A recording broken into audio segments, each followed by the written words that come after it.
Thank you all for having me here. I want to do a little bit of scene setting about why the Biden administration focused so much on competition policy. It was a centerpiece of the president's economic agenda. And the reason is that we have seen an accumulation of data over the last 30 years that the approach that the federal government has been taking to competition hasn't been working very well. So as Lena pointed out, you had, starting in about the 1970s, the emergence of the Chicago School and Robert Bork, and this view that mergers tend to create more efficiency, that consolidation can be good for consumers, and that what happens is that when two companies merge, those efficiencies lead to lower costs for the new company, and that those lower costs are then passed along to consumers in the form of lower prices, which is a good thing for the economy, a good thing for the public. And for many, many years, that view took hold, and you saw that federal enforcers and the enforcement of antitrust law that had been very robust during the sort of post-World War II period declined. And there was one problem with this basic argument, which is that it was completely wrong. So what you saw was an accumulation of data over many, many years that if you go back and actually look at mergers, and so there was actually a meta study that came out that looked at 49 individual case studies of mergers. Basically, they would look at these two companies merged. They said that it was going to lead to lower prices. The merger was approved by the government. What actually ended up happening 3, 5, 10 years later? And in 49 of these studies across different fields, in 36 of them, they found that there were price increases, not price decreases, and that the average price increase was about 7%. And that if you looked at some specific industries, and healthcare tended to be higher than that, 10 or 15%. If you look at some of the dynamics in transportation, it tended to be even higher. And so there was this very concrete harm to consumers at a time when the data was showing from the 1990s onward, 75% of industries were growing more and more consolidated. There was also very serious harm to innovation. And I think that this is the point that the president emphasized in one of his sort of opening remarks about why we wanted to focus on competition policy so much.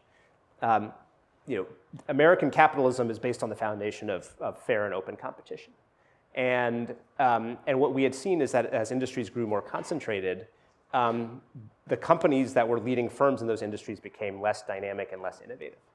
And studies examined that from a variety of different perspectives. Companies that were in more concentrated industries, they invested less, period. Invested less in R&D. There were studies that looked at patents. How many patents are you filing for? Those patent rates went down as concentration went up. And it's just, I think it's an intuitive finding too, right? If you are a company that feels less pressure, less competitive pressure, you're not going to be out there investing and figuring out every possible way of improving your product because you don't feel like you're at risk of losing market share from a potential competitor. And so this leads to a lot of stagnation in a lot of different industries, which has a negative effect on economic growth overall. And so when President Biden came to office, it was an emphasis of his that we try to use the tools of government to reverse what had been a multi-decade trend. And so part one of that was appointing assertive enforcers, people like Lena, but also Jonathan Cantor at Department of Justice. But another part of it was this executive order on competition that he issued in July of 2021. And the idea there, and this is something that I spent most of the first 6 months of the administration working on, it was all of these agencies, not just the DOJ and the FTC, all of these agencies that regulate and oversee different industries have the ability to make those industries more competitive, right? With every regulation they issue, with every guidance document that they issue, even with the types of convenings that they have, they can put a thumb on the scale towards more competitive markets, and that's what we wanted to urge them to do. And beyond just urging them to do that in a generic way, the executive order had 72 specific deadline-driven things that these agencies should do, from HHS to the Department of Transportation to even more obscure agencies like the Surface Transportation Board, which oversees the railroad industry, or the Federal Maritime Commission, which oversees the ocean shipping industry. And it resulted in this a wide array of regulatory actions that I think have actually been quite effective at turning the tide on competition. So just to give you one example, my favorite, because I'd worked on it in the Senate, there was a law that was passed in 2017 that gave the FDA the authority to allow hearing aids to be sold over the counter, right? So before that, you had to go to a specialist to get a prescription to buy a set of hearing aids. And it was a very highly regulated market, and it was really expensive. A typical pair of hearing aids cost $5,000 and not covered by insurance for most people. And so that was a big reason why there's something like 40 million people with mild to moderate hearing loss. Only 6 or 7 million people had hearing aids. And people would say the number one barrier to that is because it's so expensive. I can't spend $5,000 on this. I can hear well enough. And this over-the-counter hearing aid rule was kind of languishing. Nobody was working on it. And so the executive order, we said to the HHS, you got to do this 6 months from now. And they did. And because the rulemaking process takes time, you have to do a proposed rule, and then you get comments, and then you issue a final rule, and then it takes time for the rule to go into effect. But as of October 2022, hearing aids are allowed to be sold over the counter. And you may have seen it. You can go walk into a CVS, you can walk into a Best Buy, and they'll have a little kiosk where you can buy a pair of hearing aids. And as you would expect, once you remove some of the barriers to competition in this market, there's a huge variety of options, and some of them cost only a few $100s. And in fact, you might have seen Apple just announced that the latest AirPods will also be able to function as hearing aids for people with low to moderate hearing loss. And that's entirely possible because of the rule change that we made. So, that's a huge consumer benefit. We're talking about 35 million people who didn't have access to hearing aids because of the cost, who may be able to buy it at a $300 price point instead of a $5,000 price point. And there's dozens of examples, which I won't get into, in meat processing space, in transportation. Every electric vehicle charger that is going to be built in the United States from now on is open access. It means it'll be compatible with any type of EV that you buy. That was because of the executive order on competition. Before that, as you well know, if you had a Tesla, the Tesla chargers would only work with Tesla cars. So, how do we make sure that we have the infrastructure to actually support widespread use of EVs? We got to make sure that every charger is actually usable for a car, no matter what type of car you have. That's how it works with gas stations. So we made a lot of progress in a lot of areas. In healthcare, as Lena pointed out, both through enforcement action, but also through some of the regulatory steps that we took to make it easier for generics to come to the market, to really take a hard look, which is something the FTC worked on, at some of the patents that had been filed and the ways that they were being extended to basically exclude generics from coming to the market. A lot of that is real, funny business if you look at it. The ways that they extend these patents are not because there's a new innovation. They can basically change a few words and get it extended for another couple of years, locking generics out of the marketplace. That's raising the cost of insulin, raising the cost of asthma inhalers, all sorts of other medical products. Thanks to work that Lena did, we were able to crack down on that and actually bring some of these products to market more cheaply. So I think we made a lot of progress. I think it's been not the main story of the economy over the last few years, but I think it's something that's going to really pay off over the next several years. I think one area where we have made less progress is on tech, unfortunately. There we were very reliant on legislation. There's not a ton that we could have done via administrative action. And there were a lot of good bills that had broad bipartisan support, and we were pretty optimistic about getting done. But that's a lobby with a lot of power, as you can imagine, and we couldn't quite get them across the finish line, including a great bill from Senator Klobuchar from Minnesota, which has had really broad support, which would have prohibited large platforms from self-preferencing. In other words, Amazon couldn't list all of the Amazon products first when you searched for trash cans or vacuum cleaners or whatever. If you do that now, you'll often see the Amazon Basics brand come up first and similar products further down the list, or sometimes not even listed on the front page, which makes a huge difference in terms of being able to compete. We're going to keep working on that, hopefully, if there's a Harris administration. But that's a big concern of mine, because I think that the tech sector has been an incredible boon to the US economy, and it is one of the reasons that we are leading the world in innovation. But we've got to make sure that it remains a highly competitive space, because as Lena pointed out, in the 1990s, you had Microsoft, which was the behemoth at the time, basically trying to monopolize the internet browsing space by bundling it with its products. And antitrust action at that point really opened up the space for the kind of innovation that we've seen now.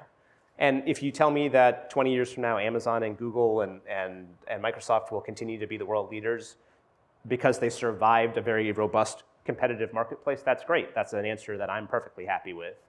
But the concern is, are we stifling a lot of these potential competitors before they can even get off the ground? And one thing that makes America very successful, in my opinion, is because we have avoided the national champions model. We believe that subjecting our big incumbents to the most robust competition possible is actually the best way of maintaining our leadership economically, right? And that's forcing them to get better at what they do, or if they're not keeping up and somebody else takes their place 5 or 10 years from now, that's great. We'll have another company that's a world leader instead. And we see, and I hate to say it, one of the examples of the national champion model in the United States is Boeing. I mean, how's that working out? Yeah. We see what happens when there isn't robust competition in this space, and where the government, frankly, and both parties are responsible for this, goes out of its way to protect that company from market consequences. Things get stale. Innovation sags. Engineering quality declines.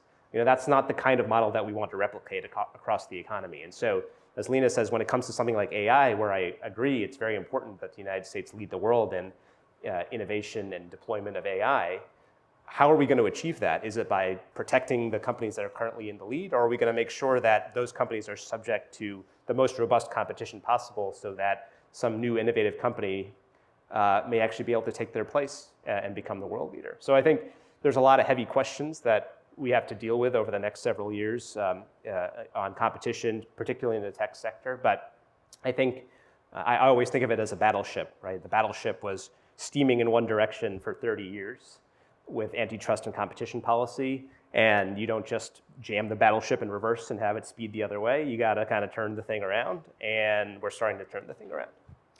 I'm particularly interested in this, the national champions argument with respect to AI, and Mark Cuban has been out there kind of criticizing the FTC exactly on this dimension. Like, on what basis? I mean, the startups that have built the most interesting AI products were not from the monopoly. So I genuinely don't understand why that has become a kind of a talking point. Yeah, I don't either. I mean, I think it's important to distinguish between two arguments.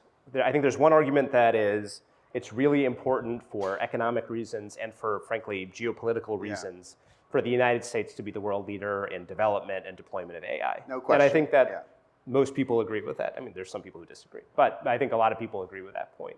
The question is, how do you actually achieve that? And again, I think nobody really knows, but I think when you are working with uncertainty, one thing that's important is to go back and look at what has worked historically. And again, we have not pursued that national champion model in the past. In fact, if you look at not just Standard Oil and AT&T and Microsoft, we have taken companies that were in many ways national champions and actively broken them up. And I'm not suggesting that we do that that's the appropriate remedy in this instance, but the government actively broke them up because they said, we need to engender more competition in this space. And all sorts of good things emerge from the sort of fallout from those decisions.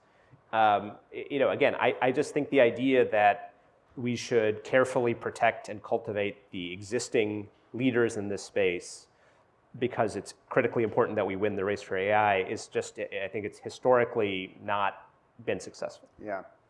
It's interesting to me that, if you think back now, COVID feels so long ago, right? But you go back to when President Biden first took office, the entire country is shut down. You guys can barely go into work at the White House. Your teams are sitting in their apartments, 22 hours a day on Zoom. And yet, faced with all those challenges and the legislative pushes you're making, you nevertheless decide competition is actually like a core economic issue, and you're going to spend a ton of time writing this executive order with 72 actions or whatever it was to, talk to me a little bit about that decision and why it was such a priority. I just think it's centrally important, and this is the president's view, it's centrally important to American capitalism. The president gave a speech about a year plus ago about Bidenomics and his vision, and competition was one of the three pillars that he identified.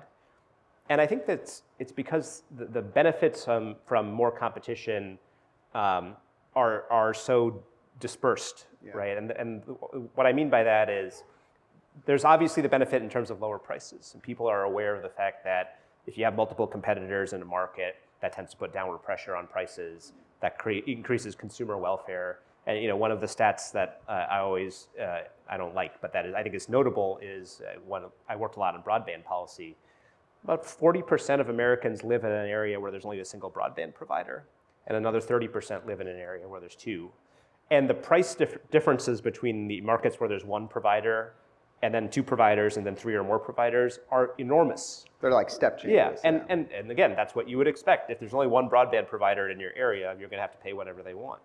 So it's a way to put downward pressure on prices. The second thing is that, and this is a sort of a more newly developed area of competition research, is the labor market implications of more competition are really important, right? There's been a lot of research showing that at the local and regional level, the potential employers are becoming more concentrated so that people who work in certain fields don't have as many options, right? And I think a lot about, for example, consolidation across the hospital industry, right? And if you go from 2 or 3 different hospital companies operating in a 50-mile radius to what we've seen in a lot of rural areas, maybe only a single one, well, what does that mean for the nurses who live in that area? Yeah. It means that their wages go down. Again, documented academic research showing that there's a significant impact on wages. In fact, less competition in a marketplace can be associated with about a 15 or 20% reduction in the listed wage, according to the Treasury Department, a report that they did actually at the behest of the executive order. So there's these labor market competition issues, and the non-compete ban, obviously, that Lena is pursuing is a big part of that. But then the third thing is this innovation point. I think one thing that was compelling to the president was that if you look at the period between, basically the 2000s and the pandemic, U.S. growth was running at a pretty low clip by historical standards. Now, I'm not saying we're going to get back to post-World War II 6 or 7% growth. Well, there's all sorts of economic reasons why that's not possible. But there's basically a series of steps that were done from the 1980s to about 2010, which were tax cuts for the rich and corporations and a hands-off policy on competition. And the first order impacts of all of those things were clear, which was that there was increased wealth concentration at the very top and more concentration across industries. But the argument was at least it would trickle down, right, in the form of lower prices, more growth, et cetera. And even that didn't materialize, right? So I think he viewed it as an opportunity to do something that would have economy-wide impact, and this is a big part of it too, there's a lot of bipartisan support for it, not just from the public, most importantly from the public, but among people on Capitol Hill, where it's very, very hard to get sort of bipartisan coalitions on things. I think about in 2022 in the State of the Union, we put a very obscure issue, but important issue into his address, which was about the ocean shipping industry. If you saw during the pandemic, it's a highly concentrated industry, okay? There's 2 or 3 alliances that control all the shipping between Asia and the United States. And during the pandemic, prices for shipping goods between Asia and the United States went up tenfold, 10x. Okay, so I talked to the CEO of Tractor Supply, which sells fertilizer and tractors, of course. And he was saying that they used to spend $2,000 a container to ship it. Now it costs $20,000 a container. So of course that's going to have an impact on the prices that they charge people. And the ocean shipping industry made, they had a 1,300% increase in profits in 2021 and 2022. So the president called this out in the State of the Union address, and by the summer of 2022, there was a bipartisan bill on his desk that he signed that completely re-regulated the ocean shipping industry and basically put some checks in place to make sure that if there's a period of stress like the pandemic, you couldn't just essentially price gouge. You couldn't refuse to take people's goods back to Asia if they met the price that you were quoting them, which is what they were doing to a lot of our agriculture industry. So in other words, this was an area where we were able to get 350 out of the 450 members of the House to agree on something, which is basically impossible other than renaming the post office. Right, baseball. Right. You mentioned the concentration in the shipping industry. It does strike me that for whatever reason at this point in history, there's consolidation across many different sectors. And I mean, you see this in the kind of structure of the stock market where the mega caps just dominate and seem to capture a large share of the gains. Is there something deeper going on in the economy that you think is driving this kind of consolidation and concentration right now, other than maybe some issues around lack of antitrust enforcement or whatnot? Well, in the tech sector, obviously there's the network effects, right? And I think that that's a big. Just to back up a little bit, I think one of the reasons why tech is a interesting and important but somewhat complex area for antitrust and competition policy is because you do have these network effects where it tends towards consolidation, right? Like if everybody is on Facebook, people want to be on Facebook because that's where people are. It's not that easy to create a rival if all your friends are already over there, though some have emerged, right? Incidentally, I'm teaching a class to undergrads, and I said, you guys are all on Facebook and network effects. They said, no, we're on Instagram. Right, exactly. I was like, that's actually owned by the same company. Right.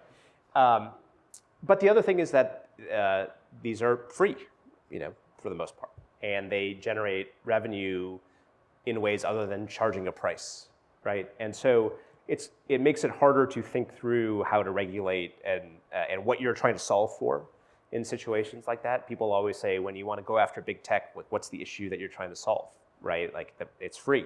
What's the problem?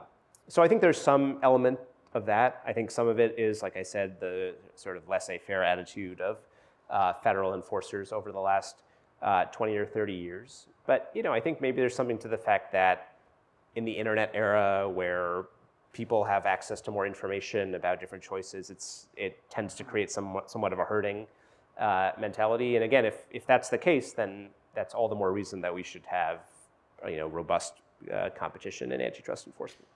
I want to open up for questions in 1 second, but just one other point on that. I don't really, the fact that there are very large successful tech companies doesn't bother me, and I admire them. What bothers me is if you just look at the statistics, there's just been a decline in the rates of entrepreneurship over the last 40 years. It's gone down by about a third on a per capita basis. There are just fewer people. And in this room where we all hang out with tech people and VCs, it feels like everyone we know is starting a company. But that's actually extremely deceptive. It's actually way fewer people across the economy. And I genuinely believe with all my heart that there's nothing more important to the future of America than smart people willing to take risks. I mean, it's not the most important thing. The one very important thing in future America is smart people being willing to take risks on new business. And something about the economy is discouraging that. And yeah. That's fundamentally what drives my concern. That's right. I think that's right. And I think that there is, as you were saying, this idea that you develop a company with the explicit goal of being purchased by one of the big five, right? That creates all sorts of different incentives about how you build the company and the type of product that you're creating, because you're only thinking about what would be useful to this big company rather than what's a sort of breakthrough product. It does have this effect of stifling innovation. And look, I think that it also means that there's less pressure on the incumbents to improve their product. I mean, I feel like I can't be the only one who thinks that Google search is much worse than it was 5 or 10 years ago.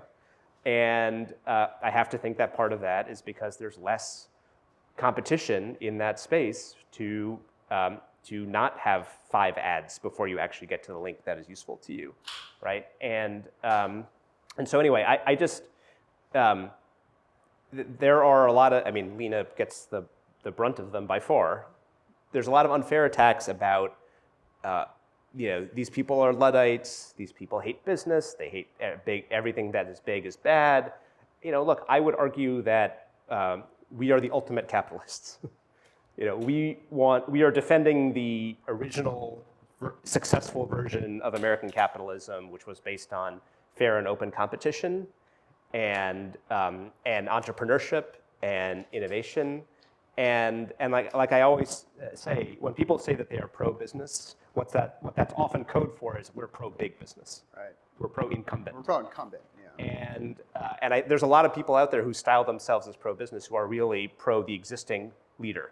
And I think there's something that antithetical to American capitalism, in my view, from having that view. And I think that you can be in favor of, robust antitrust enforcement, a thumb on the scale towards small business and entrepreneurship, and be, and be capitalist, to be the sort of the capitalist.